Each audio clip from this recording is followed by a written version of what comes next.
Halo semuanya, perkenalkan aku Diva. Aku adalah seorang cabin crew di salah satu maskapai di Timur Tengah. Dan sebelumnya aku sempat menjadi cabin crew juga di salah satu maskapai di Indonesia. Aku mau berbagi cerita kepada teman-teman semua tentang paranormal experience yang aku alami sendiri ketika aku masih bekerja di maskapai swasta di Indonesia. Sebenarnya nakut-nakutin, enggak. Aku cuma mau kalian membayangkan waktu kejadian ini. Jadi kalian punya bayangan ketika aku menceritakan cerita ini. Hari itu penerbangan hampir penuh. Mungkin sekitar 1 atau 2 kursi yang kosong. Malam itu berjalan seperti biasanya. Sebelum mulai penerbangan, kita briefing dulu. Semuanya lancar, berangkat ke pesawat, prepare semua di pesawat, semuanya aman, gak ada yang janggal. Pada saat itu ada 7 awak pesawat, 5 diantaranya cabin crew, 2-nya cockpit crew. 2 awak kabin bekerja di bagian business class atau cabin bagian depan, dan 3 awak kabin bekerja di bagian belakang cabin atau economy class. Kebetulan pada saat itu posisi aku adalah sebagai senior cabin di bagian belakang. Jadi aku yang bertanggung jawab untuk segala sesuatu yang terjadi di cabin bagian belakang. Waktunya boarding. Boardingnya berjalan seperti biasa. Penumpang naik. Nah, salah satu tugas aku adalah untuk menghitung jumlah actual penumpang yang ada di pesawat setelah 80% lebih kurangnya penumpang on board. Jadi ketika penumpangnya udah 80%, aku diminta untuk menghitung jumlah actual penumpang untuk disamakan dengan jumlah hitungan dari pihak ground staff-nya. Semua jalan seperti biasa, aku jalan dari cabin belakang ke depan, hitung satu persatu, jalan sampai akhirnya aku sampai di cabin bagian depan dan aku info ke senior aku, jumlahnya 98 mbak, aku bilang gitu. Terus mbaknya bilang, kamu udah yakin 98? Ya aku jawab, iya mbak yakin, kenapa? Ground staff bilang 97, coba hitung lagi Gi, lebih 1 hitunganku. Ya udah aku balik lagi ke belakang, dari depan aku hitung lagi satu persatu penumpangnya. Setelah aku sampai ke belakang, aku telepon ke depan, masih sama 98. Mbak hitunganku 98 ya. Terus mbaknya bilang, ya udah jalan balik ke depan lagi Diva, sambilan hitung lagi ya. Nanti kalau balik ke depan pelan-pelan aja hitungnya. Ya udah, aku balik ke depan sambil hitung lagi, masih dengan jumlah yang sama. Total yang aku kasih lebih 1 dari jumlah hitungan dari ground staff. Aku jengkel dong, terus aku bilang, hitungan masnya aja tuh yang salah. Karena aku yakin banget, itu aku hitung udah bener-bener satu persatu aku hitungin. Jadi kita ada yang kayak, aku lupa deh namanya apa, cuman kayak tiny little things gitu untuk menghitung, dipakai zikir kali ya, ada yang pakai zikir macam itu, kita pakai untuk head count di pesawat. Terus aku udah yakin banget itu aku 98 dan masnya masih kekeh 97. Akhirnya senior aku bilang kalau dia mau hitung. Ya udah Diva, nggak apa-apa, aku coba hitung ya. Ya udah, mbaknya jalan ke belakang, hitung lagi. Terus mbaknya telepon, karena udah sampai belakang, mbaknya telepon ke depan, aku yang angkat karena aku di depan. Terus mbaknya bilang 97 ya. Aku kaget dong di situ. Nggak kaget sih, kayak masa sih aku salah? Karena aku yakin banget aku nggak salah. Tapi mbaknya bilang 97, ya udah aku info ke ground staff-nya, Mas sama 97. Ya udah mbak, oke. Terus senior aku balik lagi ke depan, terus aku bilang sama mbaknya, Mbak, aku hitung lagi ya. Rasa penasaran aja sih. Ya udah, mbaknya bilang nggak apa-apa. Ya udah Diva, nggak apa-apa kalau mau hitung juga. Aku hitung sekali lagi, masih sama 98. Ya udahlah, terus aku mikir ya udahlah, toh hitungan mbaknya sama masnya sama. Mungkin emang aku aja yang salah. Ya udah. Waktu terus berjalan, akhirnya 100% penumpang on board, senior aku ngurus dokumen dan segala macam, akhirnya aku kembali ke belakang. Tutup pintu, kita take off. Masih jalan seperti biasa, take off lancar, seatbelt sign off, kita siap-siap untuk servis. siap-siap untuk servis, semua lancar biasa sampai akhirnya kita memulai servis. Pada saat itu karena penumpang full, aku juga punya cart, aku ada trolinya sendiri, yaitu aku bertugas untuk servis makanan di cabin bagian belakang, agak belakang gitu. Aku mulai servis biasa, berjalan seperti biasa karena emang gak ada kejanggalan sama sekali. Sampai akhirnya di kursi ini aku masih ingat 22, nomor kursinya 22. Aku stop, terus di sana ada 2 ibu-ibu dan kursi bagian di jendelanya 22 Alfa kosong, tapi Bravo dan Charlie-nya ada 2 ibu-ibu. Terus aku tanya, "Bu, ini ada yang duduk nggak di sini?" Terus ibunya bilang, "Enggak mbak, nggak ada." "Beneran Bu, nggak ada?" "Iya mbak." Ada nggak ya?" Nggak ada mbak." Ibunya kayak nggak yakin gitu. Terus aku bilang, "Ya emang dari tadi ada yang duduk nggak Bu di sini?" "Nggak ada mbak." Ya udah, ibunya bilang nggak ada.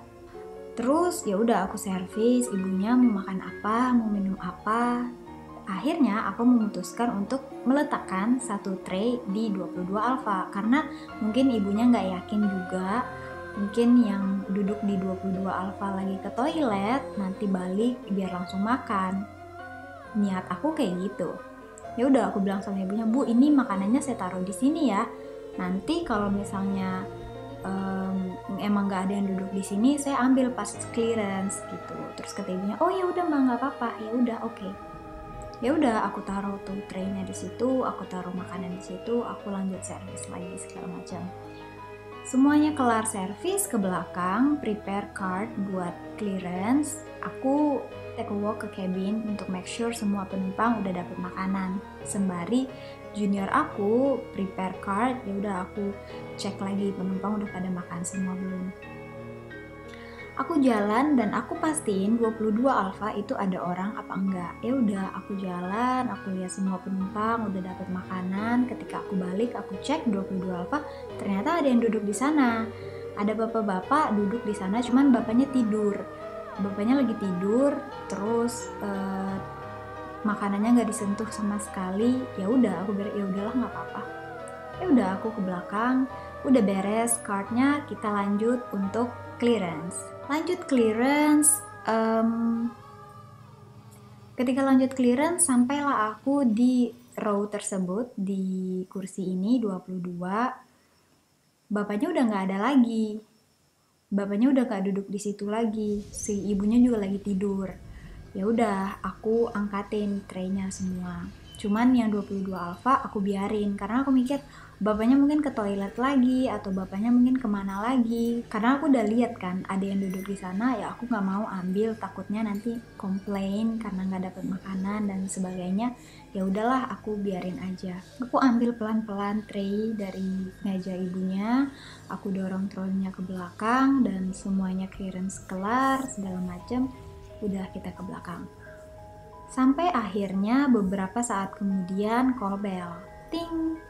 Call bell, terus junior aku yang ngecek. Terus balik-balik junior aku bilang, "Mbak, penumpangnya komplain." "Komplain kenapa?" Aku bilang gitu. Terus "Itu Mbak, ada ibu-ibu komplain katanya itu makanannya kok masih di sini aja." "Makanannya mana?" Karena aku nggak ngerti maksud junior aku gimana, aku pergi ke depan. Maksudnya aku cek penumpang yang pencet call bell, aku cek si ibunya. Pas aku datang, "Iya ibu gimana?" Terus ibunya bilang, "Ini kok traynya masih di sini aja mbak. Tray kita kan udah diambil, kenapa tray yang ini masih di sini?" Ya udah aku bilang, "Enggak ibu, soalnya tadi saya lihat bapaknya tidur, sekarang mungkin lagi kemana, takutnya nanti malah nggak makan gitu. Ya udah saya biarin dulu." Aku bilang gitu.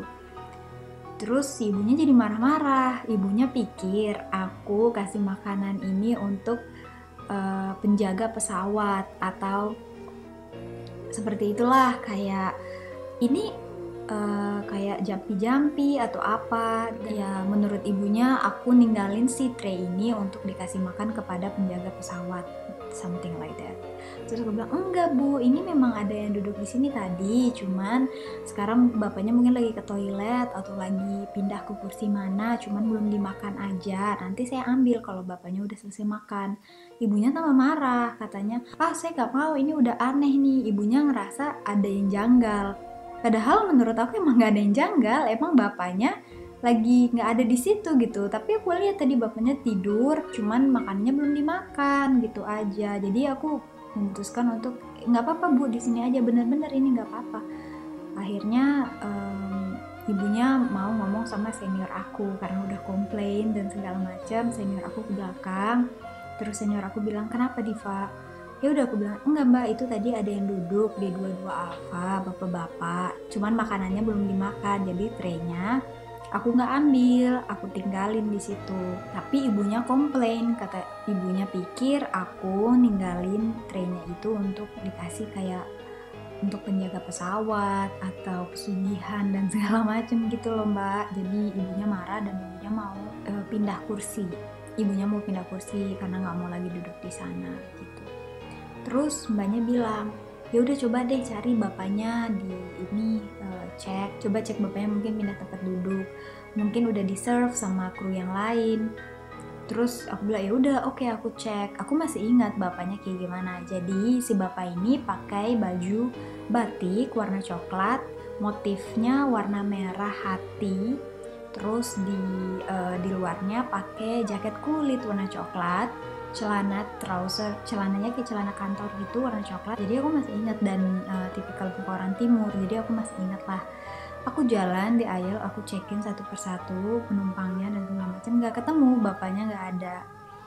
Dan kita lihat di toilet juga nggak ada. Terus aku bilang, tapi aku yakin kok mbak, penumpangnya ada, aku yakin bapaknya duduk di situ. Terus mbaknya bilang, iya Diva, mungkin bapaknya buka jaket atau bapaknya mungkin ganti baju, jadi kamu nggak sadar kalau bapaknya udah ganti baju dan duduk di kursi yang lain. Mbaknya masih bilangnya kayak gitu ke aku. Terus akhirnya makanannya dipindahin, makannya dibawa ke belakang. Kata mbaknya, yaudah nggak apa-apa, nanti kalau bapaknya ke belakang mau makan ya disiapin aja, makannya taruh di oven aja. Ya udah, aku ya udah deh, emang iya benar juga ya. Ya udah deh, kita ambil traynya, makannya ditaruh di oven. Terus setelah dramanya selesai, ya udah semuanya berjalan seperti biasa sampai akhirnya top of descent. Kita udah mau mendarat, Captain udah buat announcement untuk mendarat. Ya udah, kita prepare cabin untuk mendarat. Tugas kita ya kita cek cabin, menginstruksikan penumpang untuk pakai sabuk pengaman, menegakkan sandaran kursi dan sebagainya. Sampai akhirnya ketika aku cek cabin, aku lihat bapaknya duduk di sana. Bapaknya duduk di 22 Alpha, tidur seperti biasa. Yang aku lihat sebelumnya sama banget, tidurnya kayak ke arah jendela gitu, karena duduk di 22 Alpha, jendelanya kan di sini. Tidurnya jadi kayak nempel sama jendela gitu. Karena aku saking gregetannya, ini nggak ada yang ngeliat, maksudnya kok bisa bapaknya nggak ada tadi gitu. Terus aku ke belakang, aku bilang sama junior aku, tuh cek 22 Alpha, bapaknya duduk kok di situ lagi tidur. Terus junior aku, oke mbak, karena junior aku juga penasaran kan. Terus junior aku jalan ngecek, pas ngecek balik terus bilang, mbak nggak ada kok mbak, nggak ada orang. Aku geram banget di situ, aku kesel, aku kayak 22 Alpha, aku bilang gitu. Terus iya mbak 22 Alpha, aku udah cek mbak. Akhirnya aku pergi barengan sama dia ke depan, terus nggak ada bapaknya, 22 Alpha nggak ada. Terus di toilet, kita cekin toilet juga ada emang penumpang isi, cuman kita nggak yakin itu bapaknya apa enggak. Ya udah, kita cek cabin dan segala macam sampai akhirnya kita lupa tentang kejadian ini. Ya udah, kita mendarat segala macam, itu berlalu kayak gitu. Sampai akhirnya terus mendarat sampai ke bandara, terus parkir dan segala macam. Terus penumpang disembarknya dari pintu depan dan pintu belakang. Ketika penumpang sedang disembark, nggak sengaja aku ngelihat ke arah aisle. Tiba-tiba di situ aku lihat bapak yang tadi aku lihat sepanjang penerbangan berdiri dari kursi sebelah kiri, aku udah nggak tahu itu nomor berapa, tapi berdiri karena di cabin udah sepi kan, udah pada turun semua, udah hampir turun semua. Bapaknya berdiri dan bapaknya napak, aku ngeliat kakinya nyentuh, terus berdiri ngeliat aku ke belakang. Bapaknya berdiri gitu terus ngeliat ke belakang, terus senyum. Senyumnya kayak senyum tulus banget. Aku ketika bapaknya senyum, udara langsung dingin, kayak langsung kena udara dingin aja. Tapi itu aku nggak bisa ngomong apa-apa. Tapi satu hal yang aku lakuin pada saat itu, aku telepon ke depan. Aku langsung bilang, "Mbak, penumpangnya turun lewat depan." "Penumpang siapa, Diva?" "Penumpangnya tadi aku bilang, bapak-bapak dua-dua Alfa." By the way, ketika penerbangan tadi, selama penerbangan kita juga cek di PIL, Passenger Information List, jadi kita punya daftar penumpang duduk di mana dan segala macam. 22 Alfa kosong, 22 Alfa nggak ada yang duduk di sana, jadi benar-benar bapaknya emang nggak ada di situ gitu. Terus pas bapaknya turun ke depan, nggak ada info sama sekali. Akhirnya aku lari ke depan setelah semua penumpang turun. "Gimana Mbak?" "Nggak ada Diva, aku nggak lihat ada bapak-bapak pakai jaket kulit turun dari sini." Itu aku bener-bener yang kayak kesel banget karena aku nggak mikir sama sekali, ini kok bisa sih kayak gini. Kalau misalnya aku mikir itu hantu, mungkin kalau misalnya yang mistis-mistis gini, mungkin aku lihat perempuan dengan muka pucat, rambut panjang, I don't know, pakai gaun putih dan segala macam. Tapi ini enggak, ini bapak-bapak real pakai baju batik warna coklat, motif merah, pakai jaket kulit warna coklat, pakai celana kerja warna coklat tua, pakai sepatu kerja gitu. Itu aku kesel banget di sana, kayak nggak ada banget orang, kayak nggak ada banget kru aku yang ngeliat. Jadi aku kayak, kok bisa sih Mbak? Ya gimana Diva, mungkin bapaknya, udah mbaknya bilang bapaknya mungkin ganti baju, padahal tadi aku lihat bapaknya turun bajunya masih sama kok. Ya udahlah, aku berusaha untuk melupakan hal itu karena ya udahlah, mau gimana juga diingat-ingat. Sampai akhirnya aku ke hotel karena kita layover waktu itu di Kupang. Aku ke hotel, aku tidur, istirahat dan segala macam sampai besoknya kita balik ke Jakarta. Di bandara, Captain nyamperin aku. Captain bilang, "Ada apa kemarin? Kayaknya ini banget deh, heboh banget," kata senior aku cerita ke Captain. Terus aku bilang, nggak ada, nggak usah lah ngomongin itu, aku nggak mood ngomongin si kejadian itu karena emang nggak ada yang ngeliat dan segala macam, buat apa juga diomongin, aku bilang gitu. Terus Captain bilang, "Emang lu lihat kayak gimana sih orangnya?" Terus aku bilang, "Ya gimana Cap? Ya aku lihat ya sekitar umur 35-40an lah, bapak-bapak, dan mukanya kayak muka-muka orang timur gitulah Cap. Kayak kesel banget gitu loh Cap, nggak ada yang ngeliat," kata aku gitu. Terus tahu nggak respon Captain apa? "Diva, lu jangan marah ya." Terus aku bilang, "Marah kenapa Cap?" "Jadi kemarin kita bawa human remain, which is seperti yang kalian tahu, kita bawa mayat di pesawat. Dan ciri-ciri yang kamu sebutin," aku merinding, ciri-ciri yang kamu sebutin tadi sama banget kayak yang kita dapat infonya. Pria umurnya sekitar 38 tahun, dari Kupang dan segala macam. Cuman ya kita nggak tahu bentuknya kayak gimana ya. Kalau kamu ceritanya kayak gini mungkin sama kayak yang ada di bawah, tapi dia traveling sama keluarganya kok. Jadi di pesawat waktu itu ada istrinya sama anaknya. Aku kayak gitu, aku langsung lemas. Aku langsung kayak, meskipun dari kecil aku terbiasa untuk melihat hal-hal seperti ini, tapi itu kayak ya nggak biasa aja, karena yang biasa aku lihat ya mistis seperti orang bicarakan gitu loh. Ini kayak rapi banget, bapak-bapak pakai jaket dan segala macam. Ya udah, itu aku langsung Mbak, aku nggak mau kerja di belakang, please taruh aku di depan. Akhirnya balik ke Jakarta, aku kerja di business class, terus junior aku kerja di belakang. Itu paranormal experience yang aku alamin for real. Jadi aku lupa banget itu kapan, yang jelas itu sekitar 2017, 2016.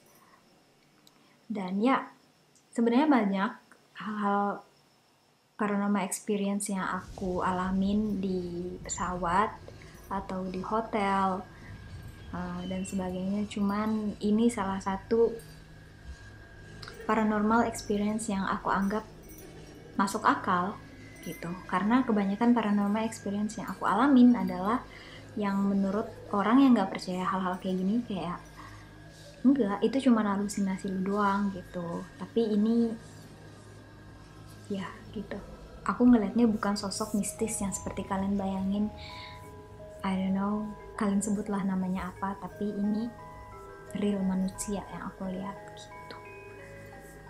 Ya gitu deh. I think that's all. So I'm so sorry if I'm telling you too fast, karena aku kayaknya nggak terlalu bagus untuk bernarasi. Jangan lupa like videonya, subscribe gellyfm.id. Jangan lupa juga follow aku di Instagram Diva Yura, dan mari berteman. Bye bye.